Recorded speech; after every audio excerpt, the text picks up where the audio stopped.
In 2003, the Da Vinci Code burst onto the literary scene like a cultural earthquake. Blending suspense, art, religion, and history, Dan Brown captivated millions of readers worldwide. The novel promised to reveal ancient secrets allegedly hidden by the church and guarded by secret societies. Branded as based on true events, it led many to believe they were uncovering a long-suppressed truth. The book quickly became a global sensation, translated into dozens of languages and adapted for the big screen. But as its fame grew, so did the wave of criticism and close examination. Scholars, religious leaders, and fellow writers began highlighting its historical flaws and distortions. Among the critics, Jack Dunn and Jonathan Coe chose to dig deeper, investigating the book's origins with precision. Their work culminated in The Da Vinci Fraud, a pointed challenge to the credibility of the best-selling author. According to them, Dan Brown may have orchestrated one of the most audacious literary deceptions of our time. Their claims go beyond factual mistakes. They center on the alleged appropriation of others' ideas. Theories developed by earlier authors, they argue, were borrowed without acknowledgement and presented as original. The Da Vinci Fraud systematically deconstructs many of the so-called historical foundations of Brown's story, and it raises a provocative question. Did the author cross the line between fiction and calculated misrepresentation? In this video, we'll examine the central arguments made by Dunn and Coe and explore why the Da Vinci Code, despite its blockbuster status, remains shrouded in controversy. The foundation of the accusations against Dan Brown can be traced back to a book published more than 2 decades before the Da Vinci Code. That book, Holy Blood, Holy Grail, was released in 1982 by Michael Bagant, Richard Lee, and Henry Lincoln. It introduced the provocative theory that Jesus married Mary Magdalene and had children, beginning a sacred bloodline kept hidden for centuries. Though lacking firm historical documentation, the hypothesis sparked considerable debate. The book combined genealogical speculation, symbolic interpretations of art, and a conspiratorial narrative involving secret societies like the Priory of Sion. Despite criticism, Holy Blood, Holy Grail gained notoriety for challenging conventional narratives about Christian history and became a catalyst for ongoing academic and religious discourse. When the Da Vinci Code emerged, many readers and critics immediately noted the striking parallels with Holy Blood, Holy Grail. Brown's novel followed a comparable blueprint, blending fiction with conspiracy, anchored in the same idea of a holy bloodline and a hidden brotherhood guarding an ancient secret. To the authors of the 1982 book, these similarities seem to go far beyond simple inspiration. In The Da Vinci Fraud, Jack Dunn and Jonathan Coe argue that Brown not only borrowed heavily from Holy Blood, Holy Grail, but reorganized its core ideas with minimal modification. They contend that Brown's plot is fundamentally built on the theories of Bagant, Lee, and Lincoln, yet without proper attribution. To them, this constitutes both intellectual theft and ethical misconduct. Brown even inserted a character named Sir Lee Teabing,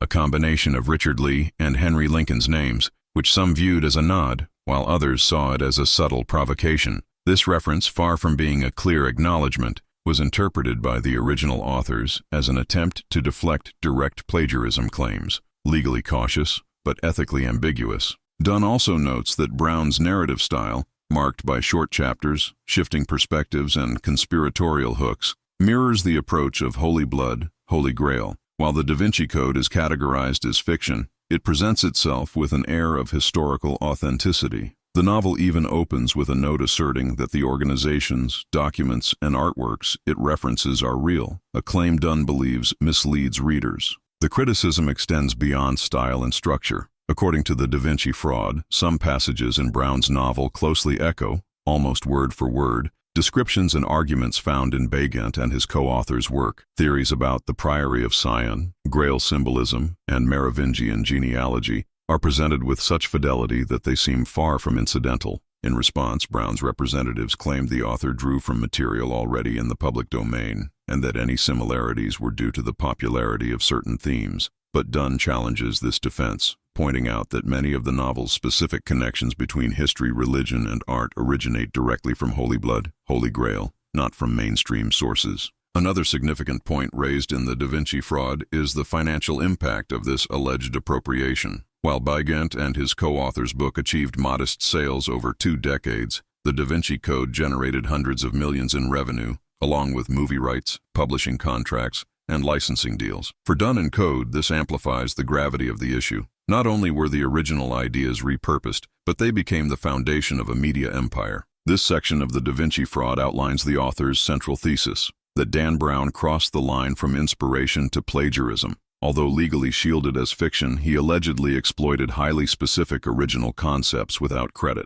The result, Dunn argues, is one of the most significant literary frauds in recent history, not merely because of how the material was used, but because of the immense cultural and commercial influence it achieved. One of the most controversial aspects of the Da Vinci Code is how the novel presents historical facts, or rather, how it transforms speculation into unquestionable truth. Early in the book, Dan Brown includes a note asserting that all descriptions of artwork, architecture, documents, and secret rituals in this novel are accurate. According to the Da Vinci fraud, this claim is profoundly misleading. Dunn and Code argue that many of the book's so-called revelations are actually distorted interpretations, debunked theories, or outright fabrications. A key example is the portrayal of the Priory of Sion as an ancient secret society, counting figures like Leonardo da Vinci and Isaac Newton among its members. In reality, the Priory was a modern hoax, invented by Pierre Plantard in the 1950s, with no legitimate historical basis.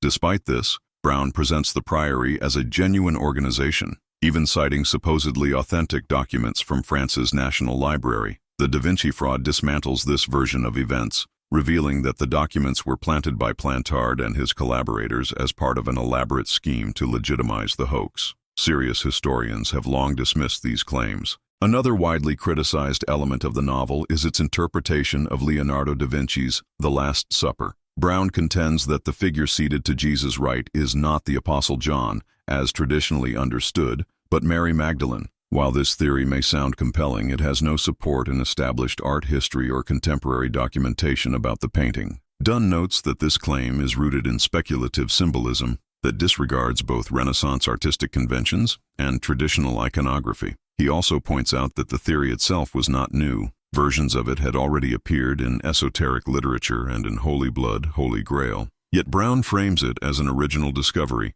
reinforcing the book's illusion of revealing hidden truths. The Da Vinci fraud also challenges the novel's etymology of the term Sangreal, Holy Grail, which Brown interprets as Sangreal, or royal blood. Linguists and medieval scholars have shown this to be entirely fictional. The word grail historically referred to a vessel or chalice, not a bloodline, and the supposed linguistic connection to royalty emerged much later and lacks scholarly foundation. The novel further dramatizes Opus Dei, portraying it as a shadowy organization involved in secretive, even violent practices, including self-flagellation and religious extremism. While Opus Dei has faced legitimate criticism, Brown's depiction exaggerates these aspects to the point of creating villainous caricatures. Dunn and Code argue that such portrayals distort real institutions and blur the line between creative license and misinformation. Blending factual elements with fiction is a common literary device, but the Da Vinci fraud questions the way Brown employs it. According to the authors,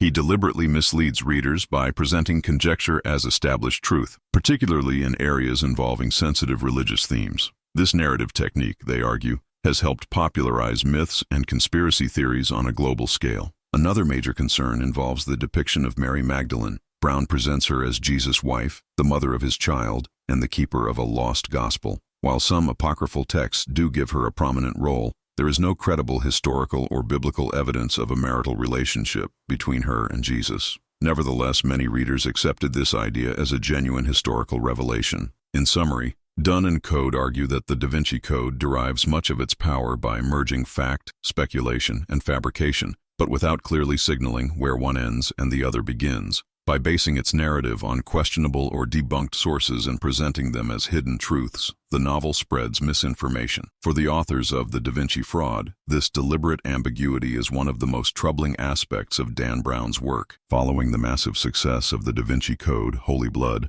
Holy Grail authors Michael Bagent and Richard Lee filed a lawsuit against Dan Brown's publisher. Their central claim was that Brown had copied the structure and central themes of their work without permission or appropriate credit. The legal battle unfolded in the United Kingdom, a country known for its particularly stringent copyright laws. During the trial, the plaintiffs argued that Brown had lifted substantial elements from their book, including the idea that Jesus married Mary Magdalene, the existence of a secret bloodline, the significance of the Priory of Sion, and the reinterpretation of the Grail as a symbol of royal lineage. They maintained that although the Da Vinci Code was a fictional work, its plot relied heavily on the theories they had previously developed. Dan Brown and his legal team firmly denied the accusations. Their defense hinged on a foundational principle of copyright law, that ideas themselves are not protected, only the specific expression of those ideas is. Therefore, even if the Da Vinci Code explored similar theories, it did not violate copyright, since its plot, characters, and prose were original. Brown testified that he had consulted dozens of research sources,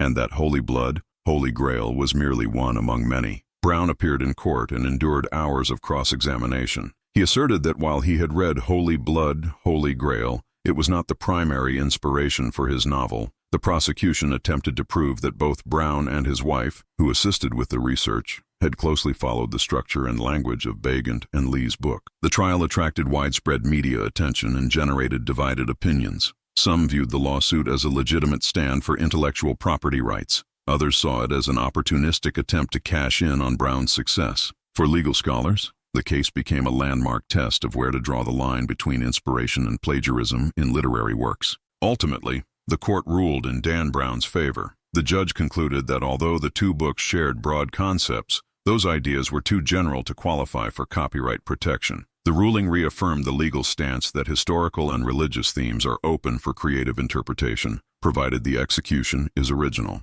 After their defeat, Begant and Lee voiced disappointment, but acknowledged that the case brought renewed attention to their work. Sales of Holy Blood, Holy Grail spiked during the trial, granting them delayed recognition. Still, they felt a lingering sense of injustice, especially regarding the lack of intellectual credit. Dan Brown, on the other hand, emerged from the trial with his reputation intact and arguably enhanced. The controversy elevated his public profile, and he went on to publish several more bestsellers in a similar style, including Angels and Demons, The Lost Symbol, and Inferno. Far from damaging his career, the legal challenge appeared to boost his momentum. For Jack Dunn and Jonathan Coe, however, the matter transcends the legal verdict. In the Da Vinci fraud, they argue that while Brown may have prevailed in court, he fell short on moral grounds. In their view, Brown's approach involved repurposing others' theories, packaging them in a thrilling narrative, and profiting under the banner of fiction and creative license. This episode underscores how the boundary between inspiration and plagiarism is more nuanced than it might appear. Brown's legal victory did not settle the debate. It merely shifted it to the ethical realm. For many critics, the core question remains not, could he do it, but should he have done it? The release of the Da Vinci Code didn't just shatter sales records. It ignited a global surge of interest in religious, historical, and symbolic themes. Millions of readers began searching for answers about Mary Magdalene, the Holy Grail, the Priory of Sion, and alleged hidden messages in Leonardo da Vinci's artwork. The book quickly became a cultural phenomenon, reaching far beyond the realm of literature. Museums, churches, and tourist sites featured in the novel experienced a dramatic uptick in visitors. The Louvre in Paris, for example, saw a notable rise in foot traffic from tourists eager to see the Mona Lisa and other works referenced in the story. But this interest wasn't purely artistic. It was fueled by a quest to uncover the hidden truths suggested by the novel. Television programs, documentaries, and public debates began surfacing across multiple countries, each attempting to probe the book's so-called revelations. Networks like National Geographic, the History Channel, and the BBC produced specials exploring Brown's theories, often without the backing of solid historical research. This contributed to the further spread of distorted or unverified claims. The media, drawn by the book's blockbuster success and the controversies it provoked, played an ambiguous role. On one hand, it helped popularize interest in historical, theological, and artistic subjects. On the other, it frequently favored spectacle over substance, reinforcing the illusion that Brown's narrative contained suppressed truths waiting to be uncovered. For the authors of the Da Vinci fraud, this media response was among the most troubling consequences. Dunn and Coe argue that when Brown's novel was treated as more than fiction, it helped embed falsehoods into the public consciousness. Millions of readers came to believe they were accessing verified historical insights, when in fact they were engaging with speculative fiction. The impact on religious institutions was swift and intense. The Catholic Church issued official statements refuting the claims made in the novel, addressing them point by point. Theologians, historians, and clergy spoke out to defend traditional teachings and historical accuracy, while others used the moment to encourage broader discussions and revisit long-standing religious narratives. Academic institutions also seized on the book's popularity. Universities hosted lectures, symposia, and classroom discussions examining the novel and its implications. The blurred boundary between fact and fiction became a relevant topic in literary and historical studies. Professors used the phenomenon to teach critical thinking, contextualizing the novel's content and debunking its claims. Yet, despite these efforts, the power of Brown's storytelling, amplified by the media, often drowned out expert voices. For many readers, the fictional narrative was more compelling than the factual record. This illustrates the profound influence a popular novel can wield in shaping public understanding and collective memory of history. Dunn and Code emphasized that the Da Vinci Code's success revealed how the media can magnify poorly grounded content when it is attractively presented. In their view, the responsibility does not rest solely with the author, but also with journalists, producers, and editors who repeated and disseminated his ideas with minimal scrutiny. In this sense, the fraud was cultural as well as literary. Ultimately, the Da Vinci fraud challenges us to consider the role of both writers and the media in shaping public knowledge. When fiction is marketed as fact and reinforced by powerful platforms, the line between truth and entertainment becomes dangerously blurred. It falls to society to determine how much of that fusion it is willing to accept and who should be held accountable for the consequences. The journey of the Da Vinci Code illustrates how a work of fiction can transcend the literary realm and become a cultural phenomenon, shaping debates, beliefs, and perceptions of history. Its immense success was driven not just by a compelling narrative, but also by the allure of hidden revelations, an idea that captivates the popular imagination. However, as revealed in the Da Vinci fraud, this success came with significant distortions, accusations of plagiarism, historical manipulation, reliance on discredited sources, and the blurred line between fact and fiction raise an ethical question. To what extent can an author appropriate fringe theories and present them as legitimate truths?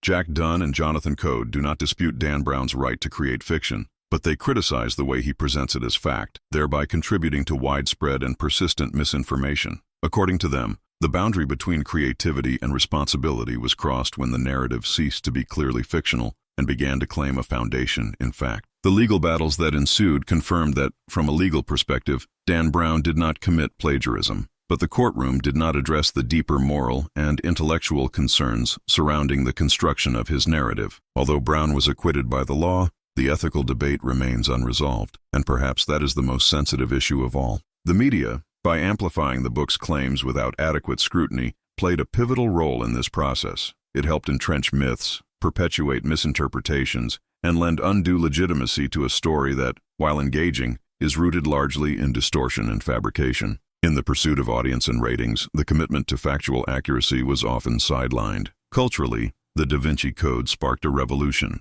It drew readers toward complex historical topics, inspired theological discussions, and encouraged skepticism toward official narratives. But that revolution came with a cost, and for many, the confusion between fiction and fact was the price of making knowledge accessible to the masses. In the end, the Da Vinci fraud serves as a reminder that not everything captivating is true, and that entertainment, especially when it deals with sensitive themes like faith, history, and identity, must be approached with care. Artistic freedom is essential, but it does not absolve creators from the cultural and social consequences of their work. This video is not meant to condemn, but to reflect. The story behind the Da Vinci Code is a powerful example of how fiction can influence reality, and of how, in an era of rapid and superficial information, the roles of the reader, the journalist, and the educator are more vital than ever, to question, to investigate, and to discern.